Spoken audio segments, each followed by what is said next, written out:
What's up, YouTube? Mike here from TechnoGI, and welcome to another episode of Around the Web. So let's get started.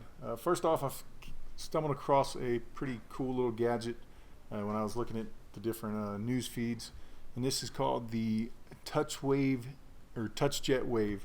Essentially, this is right now it's on a Kickstarter, but it basically turns your smart television, or as long as you have a HDMI input port, into a giant Android tablet. It's pretty cool. Why you would need a 80-inch Android tablet, I don't know, but there's some pretty cool and unique capabilities and possibilities with it. But again, this has already reached over 400,000 in funding. So the original goal for Kickstarter was 100 grand, so they made 400 grand, and basically can mount to any TV up to 80 inches as long as you have an HDMI port. And I'll throw some pictures up here so you can kind of see what this thing looks like.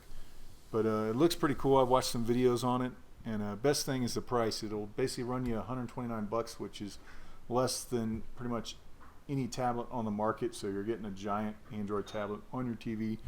So I can see the cool thing for games and all that, but basically the way it works, it uses bleeding edge infrared technology. As you see the picture of it, it's kind of like a sensor on top of your TV, and it uses like an IR thing to track basically your finger and hand movements, and it'll basically translate your hand movements into gestures so that the Android system can understand. So it kind of turns your TV into a giant touchscreen tablet. So it's kind of cool, you know. And obviously one of the other things, if you don't want to actually touch your TV or walk to your TV, you can download a companion app on your smartphone. So it's kind of cool. I can see the applications for, like, if you want to stream movies or whatever to your TV.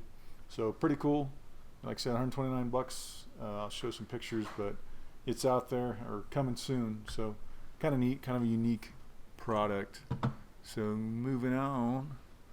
The next thing that kind of jumped out at me is another cool product. And again, this is just a prototype, but it is a e-ink Microsoft Surface cover. And again, while I'm rambling, I'll show some pictures, but it essentially looks like a regular Surface type cover, but it's got a little e-ink display on the top, and it's pretty cool.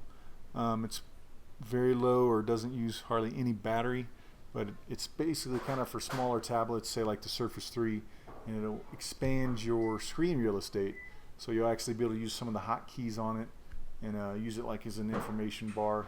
But I actually think it's really cool, and I actually hope this thing goes to market, and maybe we'll see it with the Surface Pro 4, I don't know, but it's out there, hopefully coming. But it's actually pretty darn cool. It's one of the more unique type cover, what do you want to call them, keyboards that I've seen for a tablet or even a laptop. So pretty cool. Like I said, hopefully I was able to get the video up there or just some pictures of it. But the applications are pretty much up to the imagination of the programmer. So it looks pretty darn sweet. So hopefully it comes. So moving on.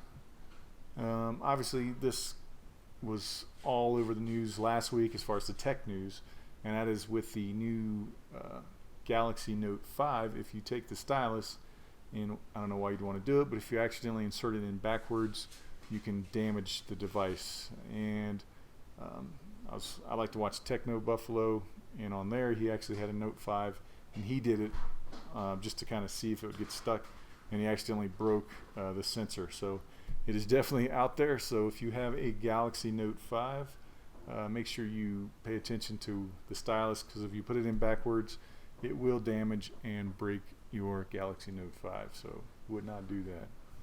So finally, moving on this week is finally, well, rumors again, you will finally maybe be able to afford a gold Apple Watch. So supposedly Apple is experimenting with different metals and paints and whatnot. So instead of paying $10,000 to $17,000 for a gold colored Apple Watch, you'll be able to get one more affordable, more in line with what the lower end models of the Apple Watch are costing. So whether it happens or not, I don't know, but this is based on rumor from the Cult of Mac and New York Times.